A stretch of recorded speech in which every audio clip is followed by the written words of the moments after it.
কচুবিল বাগিচাৰ গাঁৱত চলিছে দিল্লী এজেণ্টৰ মহিলা সৰবৰাহ। লক্ষণ হাছাৰ পত্নী আলিছা হাছাক দিল্লী এজেণ্টৰ ফাগুনী মুণ্ডাৰ ওপৰত চলিছে এই অভিযোগ। ফাগুনী মুণ্ডাৰ ঘৰ ১ নং কচুবিল বাগিচা গাঁৱত। যোৱা ৪ বছৰ পূৰ্বে লক্ষণ হাছাৰ ঘৰত অহা যোৱা কৰিছিল ফাগুনী মুণ্ডাই। গাহৰি বেপাৰ কৰাৰ উদ্দেশ্যেৰে পত্নীক ঘৰৰ পৰা লৈ গৈ আছিল। লক্ষণ হাছাৰ অভিযোগ যে ২০২১ চনৰ জুলাই মাহৰ দেওবাৰে দিনা ফাগুনী মুণ্ডাই আলিছা হাছক বুটিয়ামাৰী নিবাসী বিকাশ কৰ্মকাৰ ঘৰলৈ লৈ যায়। ফাগুনী মুণ্ডা মহিলাগৰাকী বিকাশ কৰ্মকাৰ লগতে পত্নী আলিছা হাছাক টকাৰ লোভ দি দিল্লীলৈ লৈ যায়।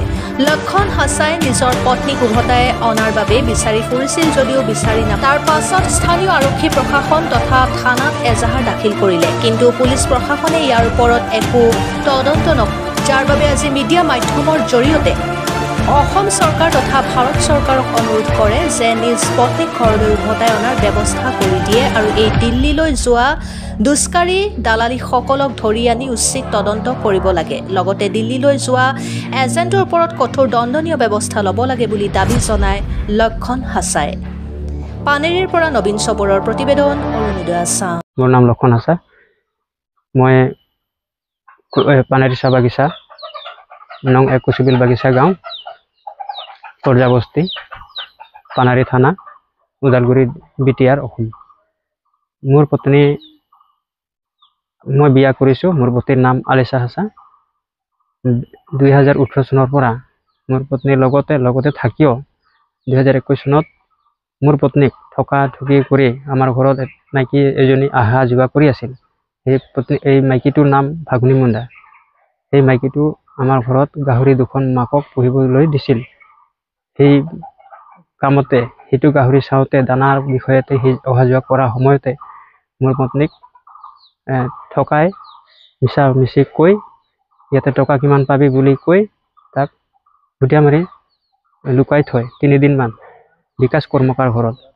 পিছে বিকাশ কৰ্মকাৰ ঘৰত ৩ দিনমান থাকি তাক দিল্লীলৈ পাৰ কৰি নিয়ে।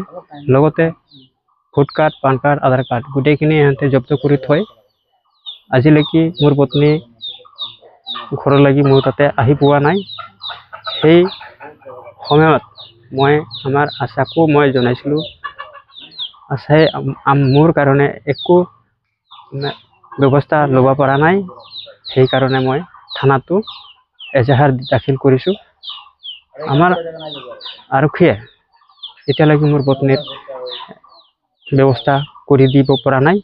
সেইকাৰণে আজি মই এই মিডিয়াৰ প্ৰশাসনৰ পৰা আজি মই আহিব লগা হ'ল, যাতে নেকি মোৰ পত্নীক ক'তবাত সিহঁতে বিক্ৰী কৰিছে সেইটো মই নাজানো। সেই হিচাপে বিচাৰি পোৱা নাই। ইমান বছৰ ধৰি তথাপিও আজিলৈকে আহি পোৱা নাই। মোৰ এটা পোৱালি আছে, মই বিয়া কৰিছোঁ, এইটো মোৰ ফটোও আছে, তাৰ মেৰিজ চাৰ্টিফিকেটো আছে।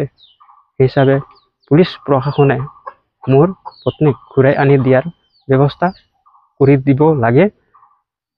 আৰু লগতে অসম চৰকাৰো যাতে নেকি সিহঁতে এই দালালবিলাক মানুহ ঠকাই ঠুকৈ লৈ দিল্লীত বিক্ৰী কৰে, সিহঁতক ধৰা বন্ধাৰ ব্যৱস্থা কৰি হাৰাশাস্তি দিয়াৰ ব্যৱস্থা কৰক। এয়ে মোৰ মন্তব্য।